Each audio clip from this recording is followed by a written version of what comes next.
क्या आप जानते हैं एक छोटी सी बच्ची ने अपने बलिदान से पूरे गांव को बचाया और आज भी नवरात्रि में उसे माता दुर्गा के रूप में पूजा जाता है। बहुत समय पहले की बात है। हिमालय की शांत वादियों में एक छोटा सा गांव बसा था। वहां के लोग माता दुर्गा की बड़ी श्रद्धा से पूजा करते थे। गांव में एक गरीब ब्राह्मण परिवार रहता था। पति पत्नी और उनकी एक छोटी बच्ची। उस बच्ची का नाम था संध्या।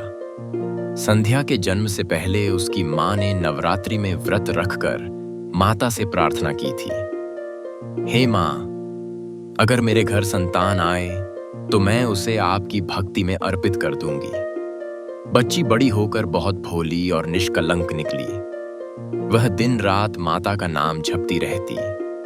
गांव के लोग कहते, यह बच्ची साधारण नहीं है, इसमें माता का अंश है।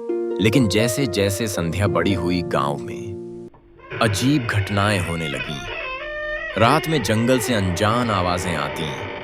कभी लोगों के पशु गायब हो जाते, कभी किसी का बच्चा बीमार पड़ जाता। सबको लगता कोई दुष्ट शक्ति गांव पर हावी हो गई है। गांव के पंडित ने कहा, यह कोई साधारण बाधा नहीं है, इसे केवल माता की शक्ति ही रोक सकती है। सबकी नजरें संध्या पर टिक गईं। गांव वाले संध्या के माता पिता से कहने लगे, तुम्हारी बेटी में देवी का अंश है। अगर वह माता की उपासना करके अपना जीवन बलिदान कर दे तो गांव की रक्षा हो सकती है।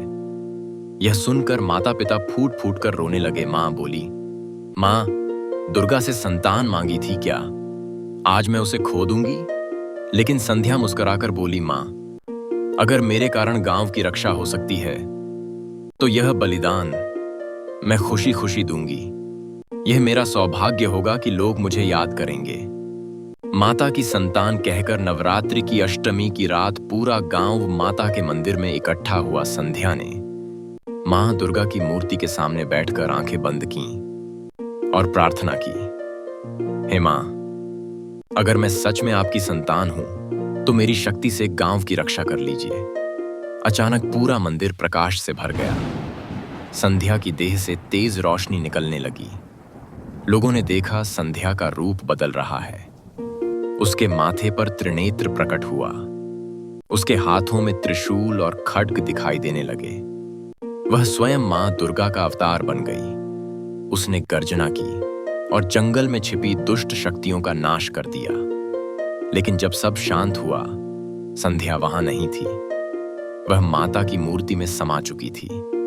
गांव वाले रो पड़े। मां पिता मूर्ति के चरणों में गिर पड़े। तभी मंदिर से स्वर गूंजा, मत रो संध्या, अब मां दुर्गा के रूप में हमेशा तुम्हारे साथ है। हर नवरात्रि में मैं तुम्हारे घर आऊंगी, भक्तों के दुख हरूंगी और गांव की रक्षा करूंगी। तब से उस गांव में हर नवरात्रि पर माता की विशेष पूजा होती है। लोग आज भी कहते हैं, संध्या आज भी हमारे बीच है।